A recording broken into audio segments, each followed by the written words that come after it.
coming up, and in the 18th parak, there's a statement that says, "Tamim tieh im Hashem Elokecha." You should be wholehearted before Hashem, your God. How do we do this?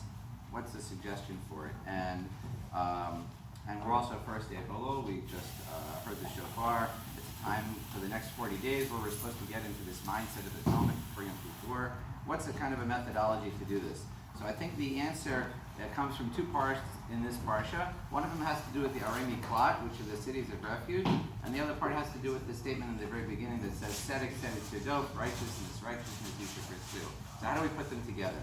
So the first thing is I want to tell you a very quick story. Yesterday I saw somebody in shul. I hadn't seen him in about 6 months, and I used to get emails from him of certain things he would share, and I said, how can you stop sending me emails? And he said to me, well, about 6 months ago, I saw you, and you said something to me. I couldn't believe you said it, and I decided I'm removing you from my list. I'm not kidding. He ruined my musaf, and I walked up to him after, and I said, I don't understand.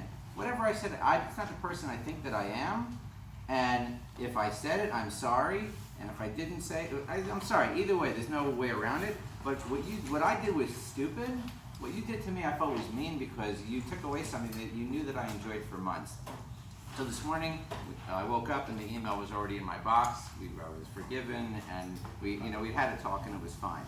And it leads to this idea of the Arei Miklat. The idea was that the cities were built, and if someone accidentally killed somebody, they could run to the city and they'd be free and clear from the relative of the person that was killed. But the thing that we learned from Chazal is that there had to be very clear signs to get to that city. You had to build the roads, the bridges, make it extremely easy and identifiable for someone to run to that thing. So I think it's Rambam says that you have that same feeling during the period of Elul that you're supposed to make it easy for people to seek atonement. That if you want to be forgiven, you have to make it easy for other people to be forgiven too. And that's what happened to me yesterday. So now it's connected to Tzedek Tzedek Tirdof. So when you have a double repeat of words, there's a thought that says, well, it's just emphatic. It means like you really have to do it. But there's another thinking that says, well, it may be different levels. So the first level of tzedek is the plain mitzvot. We have to choose between good and evil, bracha and klala. That's the first level. The second level is what I think of as idea of choosing between two choices that seem both good, but it's much harder where the nuance is which do you choose. Like yesterday, the guy could have said nothing to me and just said, I forgot, whatever, he didn't have to get into it, but there was engaged a dialogue. The example that I used, and I spoke about this yesterday, was in America's Got Talent, there were 2 acts that were amazing, but the judges had to choose between one and the other, and one of them had to go home and one had to stay. And in life, I think we're often challenged by making choices where you're not sure which is the clear choice. That's kind of a second level. But the third level of Tzedek Tzedek Tirdof is Tirdof. This is the pursuit of it. It's not easy to, when, for example, in the Olympics, these 2 girls got an award when they fell down, and one helped the other to finish the race.